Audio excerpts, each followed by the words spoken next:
So, good morning. Today we're being joined with Mrs. Lorri Caffrey, who is also a good friend of mine, and we're doing her stories, 100 women's voices, and I'm so glad that my dear friend Lorri could join us this morning.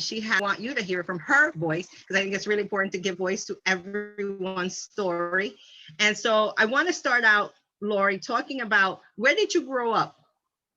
So I am born and raised in Cedar Grove, New Jersey. It's in Essex County. It's a suburb of Manhattan, and it's a really small town, but it's made up of all different socioeconomic classes. I would say that, I grew up middle class. That's kind of where I grew up, although when I was younger, my parents divorced when I was about 3. And my mother worked 3 jobs to keep a roof over our heads. So she was an example of strong leadership in women of today, dating back to the 1970s. Yeah, that's an incredible story because it was you and your brother, right? Yes. And looking back, what was that like? Being the child of a single mother. Your brother's younger than you, Now so he's just a little bit older than I am, okay. but we are similar in age, so we're not that far apart. So we kind of grew up amongst the same group of people. But I will say that through my mother's efforts and everything that she did, and as hard as she worked, we had a wonderful childhood. There wasn't much that we wanted for, and on those special occasions where there was something that we wanted, a particular item or toy, she did her best to provide, and she did. She provided what she could when she could, and really showed us how to be productive human beings. Mhm. And independent, I imagine.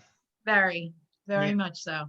I think that that's an important lesson in general, in terms of finding your own agency and being empowered to be able to make decisions, right? Generally speaking. Um, let's move forward because I know you played sports and you were a softball player.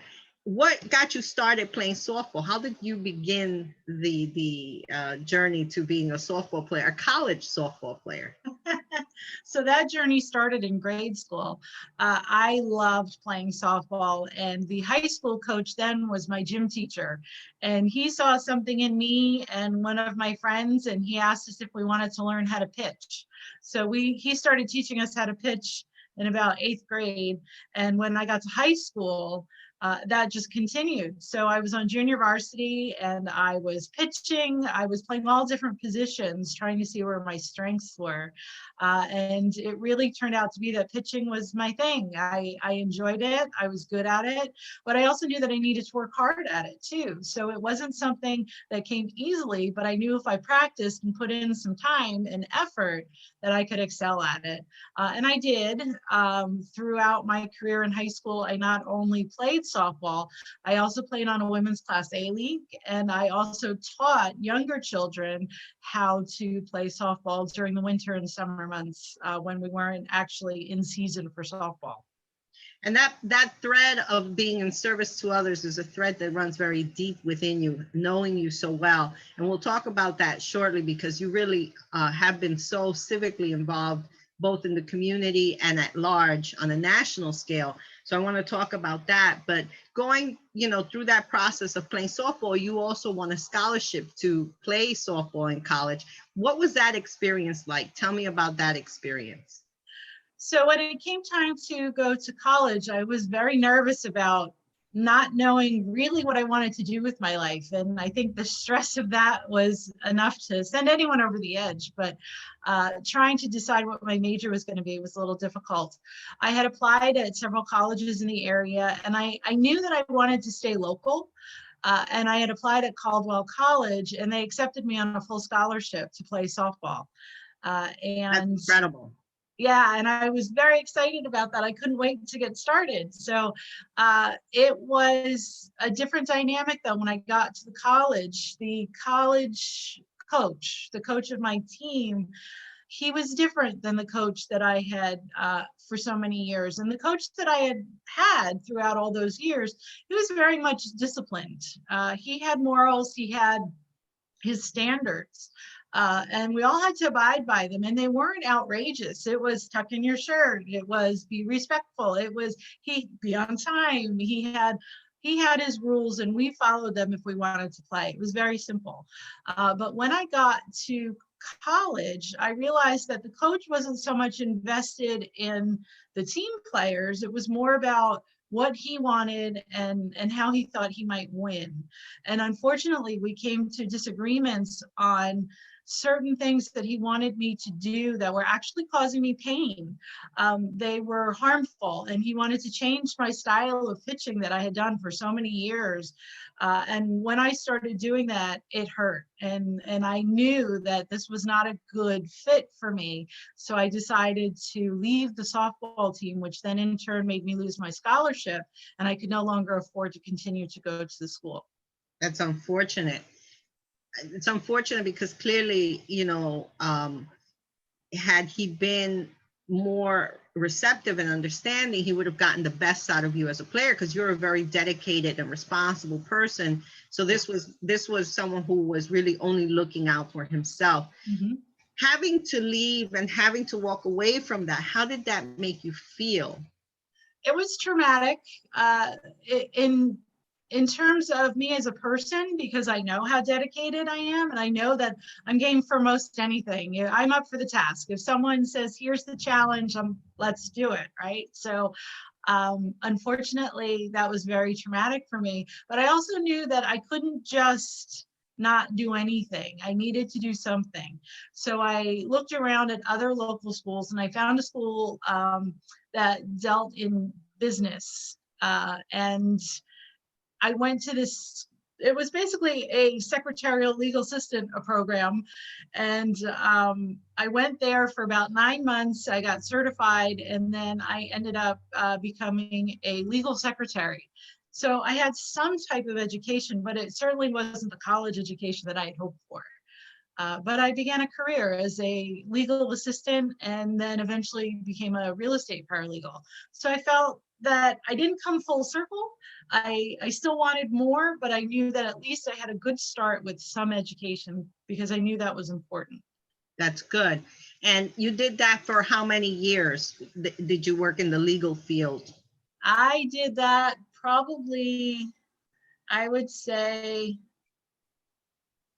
about 10 to 15 years.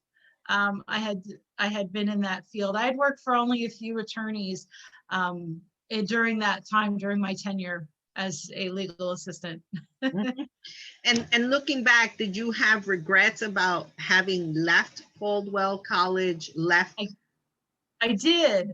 In about, I would say in about 2000, somewhere around the year 2000, I had actually started going to night school at Montclair State College. And I was so excited to get back to finishing what I had started. And during that time, I ended up starting a family, and I set it aside and said, okay, you know what, I'll finish that when I have more time. Right now, I'm going to focus on having a family. And that was mistake number one. I mean, there's no regrets. You make your choices in life, and you have to do what you need to do in the moment. And in that moment, it was postponing my education again. And I did that. It just took me a lot longer to get back to it than I thought it would. Right. Well, and this is, of course, something that I think a number of people know about you, but not the general public, that you suffered an immeasurable loss. That first child you had died suddenly when she was an infant. And I can't even imagine, because I have 3 children, what that pain must have been like. But you took that pain and you fueled it, and decided that you were going to work to try to ease the pain of others. And that's what I said before about, always being of service to others, right? I know you have very strong Catholic faith, like myself, and I'm certain that that's part of what consoled you through that loss that you endured. So talk about the organization SUDC that you helped to build, and that you were so integral and continue to be, because you're on the board of directors there today. But talk about that and how the loss of your infant child changed the path of your future, because you were in paralegal, you were doing that, and then things evolved and changed. You know, sometimes bad things happen and we don't understand why they happen. You know, we even question in many cases, God, why this? Such a terrible loss. But from that, so much has come from that. So can you talk about that? Sure. So when we have our children, that shapes our lives in so many ways. And when a child dies, that continues to shape your life. Just because they're not here, they're still shaping what we do. Jenna was 16 months when she passed away in her sleep, and there was no explanation for why she died. She was too old to be considered SIDS, so there was a new term. It's called sudden unexplained death in childhood. At the time she died, I was put in touch with a very small group of people who had similar losses. And I found that there was this small program at the CJ Foundation for SIDS, and it was called the SUDC program. And so I began volunteering for them. And quickly, they had invited me to become part of the staff and part of the team. And of course, I jumped at that, where you talk about my social service. I was raised by a family who taught me that when times are rough, you accept help. And when times are good, you give help. There's always someone behind you that needs help. There's always someone next to you that needs help. You never know someone else's story. And so if you can offer help to someone, that's what we need to do with our lives. I mean, if we all did that, if that was a personal life goal, the world would be a much better place. I agree. So I began working for this program, and over the years, we were able to grow this program that helps other families who lost children around the world. So the internet was an integral part of that, because we could offer support to people that we never met face to face, but yet in this unique loss, they could come together and find some comfort and support. It's a unique type of loss, and in going through that, sometimes you feel very alone. And just talking with someone who actually has walked in your shoes is very helpful. Over time, we grew the program, and we were able to develop it into its own foundation, which was absolutely amazing for us that we were able to grow it. But it was also sad too, because the families were continuing to lose children. We're grateful, though, that we can connect with more people on different levels now, and that we can help more people find that comfort that they need, and maybe some answers through research. So our goal, obviously, is supporting research so that we can find ways to prevent this for other families. Right. And I think that's amazing. Thank you. Thank you. Mm-hmm. Yeah, the foundation today, I am on the board of directors, and it's doing amazing work in terms of research and advocacy efforts. We've had legislation that we've helped get passed. We have families that have worked on legislation that has gotten passed. Our research is progressing much faster than SIDS research ever did. So we're finding things that today medical technology is helping us to find, and it's a wonderful thing, but we are always reaching for the future. and that's the thing. So, you know, your path to where you are today is not a straight path, right? Because could you imagine when you were 20 and when you made the decision to leave Colwell College that you would be where you are today in terms of your career? Not at all. I had my life's plan all set. I knew what I was going to do, and life threw it back at me and said, nope. Right, but we were actually meant to do something bigger, something larger, right? So you spent how many years with SUDC Foundation building it up and working there? Because I remember when I met you, you were working there. You were doing so much work for them. It's been 16 years, 17 years about that I have been with SUDC. Right, and you were in various positions. I remember that, and promoted and so forth. And then you made the decision to leave the foundation and stop working there because you were doing a lot of work and change careers again in some ways. And you decided to go work for an animal shelter. And you and I are Yes. avid animal lovers. So of course I could see why you would want to go work for an animal shelter. But you went to work for the Mount Pleasant Animal Shelter. Has it been a year or is it 2 years? How much time? It'll be a year in January. So Wow. it's not quite a year. Wow. So So what yeah, happened? How did you end up at the Mount Pleasant Animal Hospital? so serving on the board of directors at SUDC is really the ultimate goal of any founding member. Not being on the staff, but being on the staff was really just while it was getting up and running and being its own thing. I can better serve the SUDC Foundation in my board service. So I started my job hunt and said, okay, where can I make the greatest impact? That's my life's goal, is always to what is the impact going to be on others when I'm no longer on this earth. I had several opportunities and options and job offers, and I actually took the job offer at Mount Pleasant Animal Shelter at a lower salary because I felt that I could make the greatest impact there. So this is my personal goal, my personal life choice, and it fit into where I am and who I am. And it wasn't just about dollars and cents for me, it was about the impact. So I interviewed for the job and I got it. And I became development manager there. I didn't know that the world was going to throw me a curveball in terms of a pandemic. when your goals are fundraising and bringing people together for fundraisers, and then you tell everyone you can't come together, it changes things drastically. Absolutely. The world has been suffering this past year, and so development had to be rethought and new plans and trying to understand where everyone's at in terms of charity. But the job itself has been very rewarding. I have met the most amazing people, and in terms of service, I have seen the most amazing people and met the most amazing people that are making their own impact in the world for shelter pets.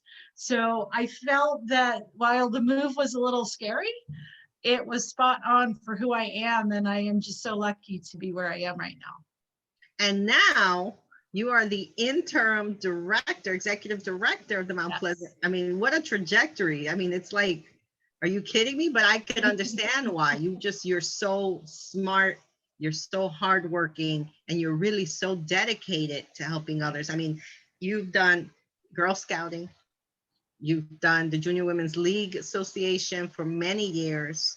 I mean, truly, you have devoted your life to helping others. And in addition to that, you're a wife and you're a mother to another child, right?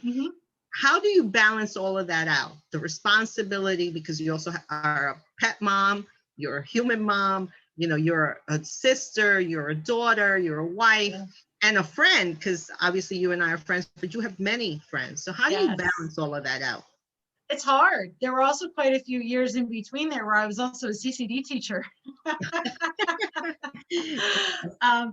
It's hard, but it's not hard when you love what you do.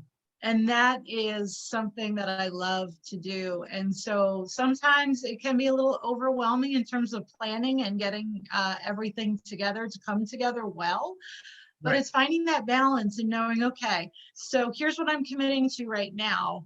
And maybe next year I won't commit to this, or maybe it's something else that I commit to and take a step back from this. And so you have to find that balance. So over committing yourself is never a good thing. You really have to find your own balance as to what makes you happy and fulfilled, but also allowing you to do the other things and fill the needs where you're needed by your family and your friends and work obligations and those kinds of things. It's important to keep that balance, but I don't like to let the grass grow under my feet for very long. So I need a project to do at all times. And then to add to that, you decided to go back to school. I did. So I learned so much on the job. I really did. I love to learn. I love to explore new things, and I'm always forward thinking. So whenever I start to feel complacent, I say, "Oh, okay, I need to review what it is that I'm doing, and let's see how I can make it better. Is there something I can change that'll make things more efficient?" And this is across the board.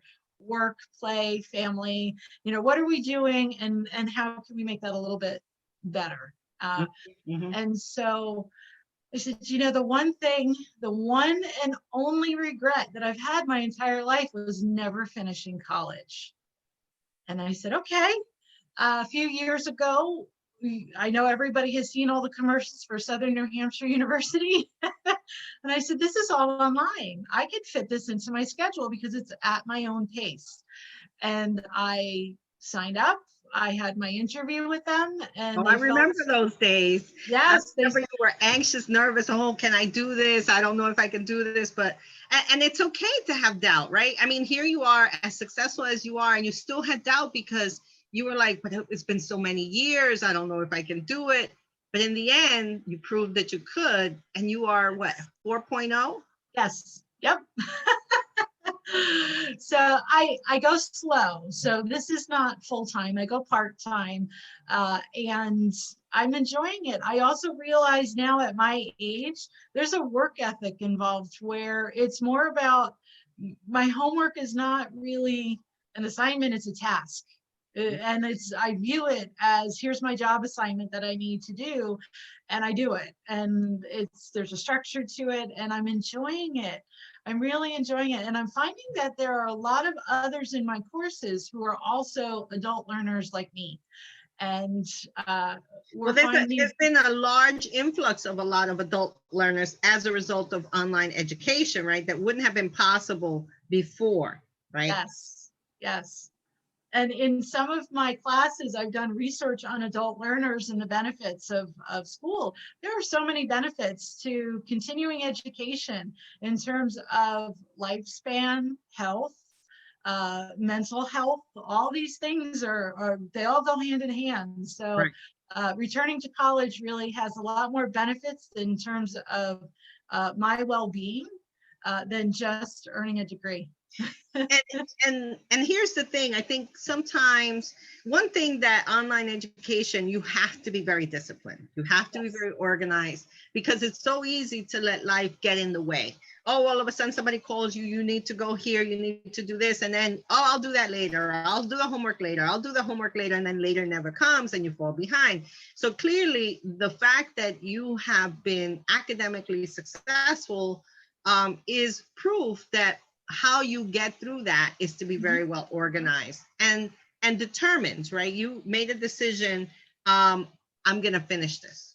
This was the one thing that I felt like I had let myself down, about, and I'm going to complete that cycle. I'm finally going to do this. And here you are now. How much longer do you have before you're finished? I have no idea. It's not so much a sprint as it is a marathon. And I haven't really been paying attention to the finish line because I know I'm going to finish it. I'm going to finish it when I finish it. I'm doing what I'm doing right now, and that's okay. I think in terms of the finish line, it's probably another 2 years. I think I have maybe 3. But I know that I postponed a semester or 2 just because of the balance that we talked about earlier. Right now, as the interim executive director, I'm working a lot more hours than I normally do. And I know that there's a lot of work to be done at the animal shelter. So I have taken this semester off. So I've done that for a couple of semesters during my time, so it prolonged the finish line just a little bit. That's fine. It's whatever works for you, right? Yeah, and that's the wonderful thing about these schools is that they understand this. They understand adult learners. They understand that people are getting educations while working full time. They understand, and they are willing to work with you. They're willing to help you. The admissions office also has sent me emails and other areas. They make it easy for you to apply for scholarships, for funds that help offset tuition costs and things like that. Now, I've been lucky where I'm not borrowing to pay for my education, but they have those options too. So, you know, it's the schools make it very easy for you to return to school and get an education. Right. It's just a matter of the determination and the desire to make it happen. Yes, absolutely. So looking now, you know, obviously so many years have passed from the time you were 18, 19, 20 years old and going to college, you know, for the first time at Colwell College. What advice would you give to other young women who may not know what the future holds for them and are really stressed out about, I don't know what I want to do with the rest of my life, et cetera, et cetera, et cetera? So my advice would be is follow your heart. Take a moment to breathe, take a step back before you make any major decisions. Really think about what it is that you want to achieve with your life. And even if you make a temporary decision, make it a temporary decision. Every choice that we make is a stepping stone in our lives. And if you know that you have a goal that you want to attain with your life, work for it, work hard for it. It may not happen today, but you can certainly make it happen tomorrow, and hold true to that, and be yourself. And there's nothing that you can't achieve if you don't want to do it. So it's hard work sometimes, but it's worth it. The rewards are definitely worth it. Life may throw you some curveballs, but stay the course. Don't give up on yourself. That's true. That's true. Who has been your greatest strength in those moments when you didn't feel like, I guess, you could go on, or you were facing difficulties? Who has been that rock for you? That's the easiest question I've ever had. It's my mother. My mother. She is my rock. She's my best friend. She knows all my secrets. And she keeps them well. But she is one of the strongest women that I have known all of my life. As a child, as you know, growing up with all that she went through, having a better understanding of it as an adult, and just seeing who she is who I want to be. And she really is an amazing woman in her own right.